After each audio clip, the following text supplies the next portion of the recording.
Sir భయపడేవాడు single గా వస్తాడా 10 మందితో వస్తాడా? భయపడే ఇప్పుడు జగన్మోహన్ రెడ్డి భయపడితే 10 మందితో కదా రావాలి. ఇప్పుడు ఈ 10 మందితో వచ్చామని అరుణ్ గారు మీరు మాట్లాడండి. అరుణ్ గారు మాట్లాడండి. ఈ క్వశ్చన్ నేను ఆన్సర్ చేయొచ్చా? సర్టన్లీ మీరు మాట్లాడండి. అంటే ఇప్పుడు భయపడితేనే పొత్తులకు గనక వెళితే మరి వీళ్ళు వీరుడు సూర్యుడు మహామేత అని చెప్పుకుంటున్నాం. వైఎస్ రాజశేఖర రెడ్డి అంత పిరుకుడు కాబట్టి అప్పట్లో పొత్తుల్లోకి వెళ్లి అధికారం స్థాపించుకున్నాడా? సీఎం పదవి చేజిక్కించుకున్నాడా? అతను పిరుకోడైతే అతను ఫోటో పార్టీ పేర్లు వేణుగోపాల్ మాట్లాడారు. వ్యక్తుల గురించి మాట్లాడారు. నేను ఇక్కడ పార్టీల గురించి మాట్లాడట్లా. మీరు చంద్రబాబు నాయుడు గారి గురించి వ్యక్తి గురించి మాట్లాడారు కాబట్టి నేను వైఎస్ఆర్ అనే ఒక వ్యక్తి గురించే మాట్లాడాను. మీరు పార్టీలు లేవద్దు. పార్టీలు ఇస్తే మళ్ళీ నేను చాలా దూరం పోయి దావుదోడ పార్టీ కాడి నుంచి వెళ్తా. మళ్ళీ లాంగ్ డిస్టెన్స్ అయిపోద్ది, ఎక్కువ టైం వేస్ట్ అయిపోద్ది. మీరు వ్యక్తి గురించి మాట్లాడారు. ప్రజాస్వామ్యబద్ధంగా పెట్టుకునే మాట్లాడలా వేణుగోపాల్ అన్న, మీరు మాట్లాడారు. నా టైం నాకు ఇవ్వండి. వేణుగోపాల్ గారు అరుణ్ గారు మాట్లాడతారు. టైం నాకు ఇవ్వండి. రైట్ అరుణ్ గారు మీరు ఇప్పుడు ప్రజాస్వామ్యబద్ధంగా పెట్టుకునే పొత్తులు నాకు తెలిసినంత వరకు అది రాజ్యాంగ ఉల్లంఘన కాదు, ప్రజాస్వామ్య ఉల్లంఘన కాదు. రాష్ట్రంలో గాని దేశ చరిత్రలో గాని ఎవరూ చేయని విషయాలు అయితే కానే కాదు. వాటన్నింటి గురించి ఇంతసేపు చర్చలు ఎందుకు? ఓటు బ్యాంకు 4 పార్టీలు ఉండి 4 ఓట్లు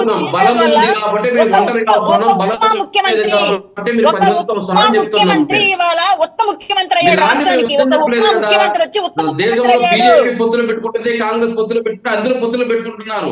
వాళ్ళు బలం లేనప్పుడే పొత్తులు పోతున్నారు. బలం ఉండేటప్పుడు పొత్తులు పోరు కదా. రాజ్యాంగంలో ముఖ్యమంత్రి అనే వ్యక్తి బలం ఎవరికి ఉపయోగపడాలి? కేవలం అధికార బినామీలకు ఉపయోగపడాలా? రాష్ట్ర ప్రజలకు ఉపయోగపడాలా? ఇక్కడ రాష్ట్ర ప్రయోజనాలు ఏముంది? మీ ప్రయోజనాలు తప్ప మీ ప్రయోజనాలు ఏముంది? మీ ప్రయోజనాలు తప్ప రాష్ట్ర ప్రయోజనాలు ఏముంది? మీరు కలిసి ఉరిగేది ఏముంది? రాష్ట్ర ప్రజలకు ఉరిగేది ఏముంది? మీ ప్రయోజనాలు మీరు అధికారం కోసం మీ తాపత్రయం తప్ప. ఆంధ్రప్రదేశ్ రాష్ట్రం అధోగతి పట్టిపోయింది, రావణ కష్టంగా మారింది.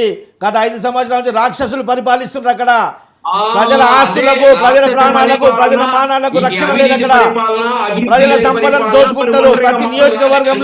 ప్రతి నియోజకవర్గంలో ఒక సూపర్ మార్కెట్ పెట్టాలన్నా కానీ స్థానికంగా ఉన్నటువంటి ఎమ్మెల్యే కమిషన్ ఇవ్వాలా. కమిషన్ దొరకనట్లయితే పర్మిషన్ ఉండవు. ఇది వాస్తవము. ఇది గ్రౌండ్ లో వెళ్ళి తెచ్చుకోండి. అదే కారణం చేత ఈ రోజు మీరు క్యాండిడేట్లను మారుస్తున్నారు. మీరు గుర్తుపట్టుకోండి. ఈరోజు తిరుపతికి వెళ్ళి అడగండి సార్, మీ డైమండ్ రాణి గురి పేరు చెప్పండి ఒకసారి. మీ రోజమ్మ పేరు చెప్పండి. ఆమె భాగవతాలు మొత్తం ప్రజలు రోడ్డు మీదకి వచ్చి చెప్తున్నారు. ఇప్పుడు మీరు మాట్లాడతారు మీ నాయకుల గురించి. మీకు దమ్ము ధైర్యం ఉంటే 5 సంవత్సరాల నుంచి మీ ఎమ్మెల్యేలు ఏమేమి చేశారు, ప్రజల గురించి ఏం మేలు చేశారు, ప్రజల గురించి మీరు ఏం మేలు చేశారో బయటకు వచ్చి చెప్పండి. మీరు ఎంత దోసుకుర్రో, ఎక్కడెక్కడ దోసుకుర్రో మేము ప్రజలకు వచ్చి చెప్తాం. అది చాలా దూరం లేదు, కేవలం 3 నెలలు ఉంది. 90 రోజుల తర్వాత ఆగండి. ప్రజలు మ్యాండేట్ ఇవ్వబోతున్నారు. అప్పుడు మళ్ళీ కలుద్దాం మనం. ఇప్పుడే తెలుస్తోంది జగన్మోహన్ రెడ్డి గారు ఒంటరిగా ఎదుర్కోలేక 10 రాజకీయ పార్టీలు కలిసి వస్తోంది ఎదుర్కోవడానికి అన్నప్పుడే మీ బలం ఎంతో తెలుస్తా ఉంది, మా బలం ఎంతో తెలుస్తుంది. అక్కడే వెనకడుగు చేశారు. మీరు ఒక వైరస్ తోటి ఎవరు చేతులు సార్? కోవిడ్ వైరస్ కోవిడ్ కంటే కూడా డేంజరస్ గా మారారు ఈరోజు వైఎస్ఆర్సీపీ. ఆంధ్రప్రదేశ్ లో కోవిడ్ వైరస్ కంటే కూడా డేంజరస్ గా మారారు.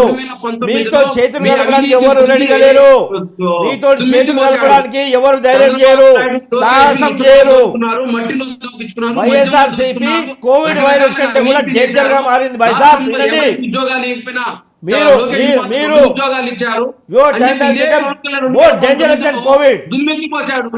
మళ్ళీ ఈ రోజు కలుస్తున్నారు. ఇంక రాష్ట్ర ప్రజలు చూడడం లేదా మీ దాష్టికాన్ని? మా ఆదర్శాలు సిద్ధాంతాలు అన్ని పక్కకు పెట్టి ఏకైక ధ్యేయం ప్రజా శ్రేయస్సు కొరకు మంచి ఉద్దేశంతో